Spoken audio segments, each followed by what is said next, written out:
Teachers day గురించి కొన్ని విషయాలు ఒక 2 నిమిషాలు 3 నిమిషాలు మాత్రమే మనం చెప్పుకుందాం. ఓకే, ప్రతిరోజు ఎన్నో కథలు చెప్పుకుంటానో లేదా?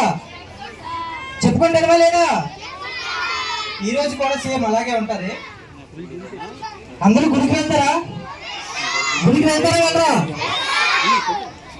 అక్కడ హిందీ మేడం దేవుడికి దండం పెట్టుకుంటారు. తర్వాత నమస్కారం పెట్టారు ఎవరికి? దేవుడికి నమస్కారం పెట్టిన తర్వాత బయటకు వచ్చిన తర్వాత వేరే వాళ్ళకి నమస్కారం పెడతాం. ఎవరు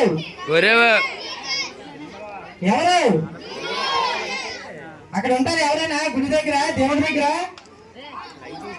ఎవరు? దేవుడు పంతులు గారు అంటారు.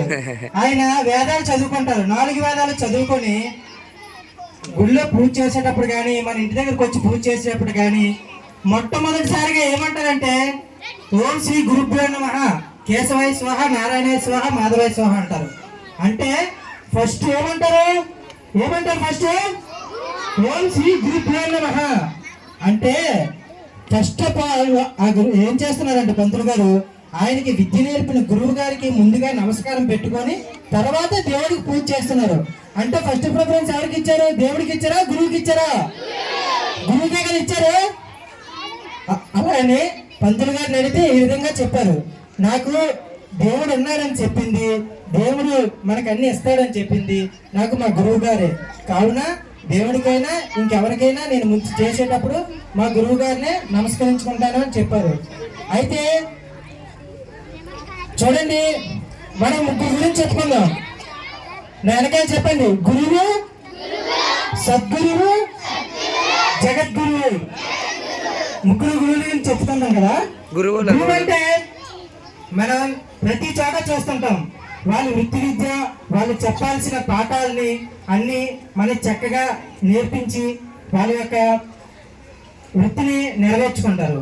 అయితే సద్గురువు అంటే ఎవరో తెలుసా? అందరికీ తెలుసా తెలీదా? సద్గురు అంటే మనకి జీవితంలో పాఠాలు, అలాగే గుణపాఠాలు, జీవిత పాఠాలు మొత్తం అన్నిటినీ మనకు చెప్తారు.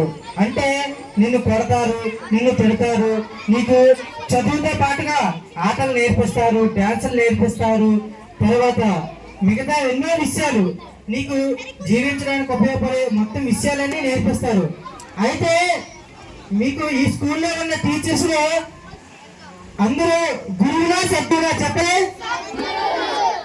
మన సెంచురియన్ ఇంగ్లీష్ మీడియం స్కూల్లో ఉన్న టీచర్స్ అందరూ ఎవరు? గురువులా సద్గురువులా? గట్టి చెప్పండి. సద్గురువులే కదా.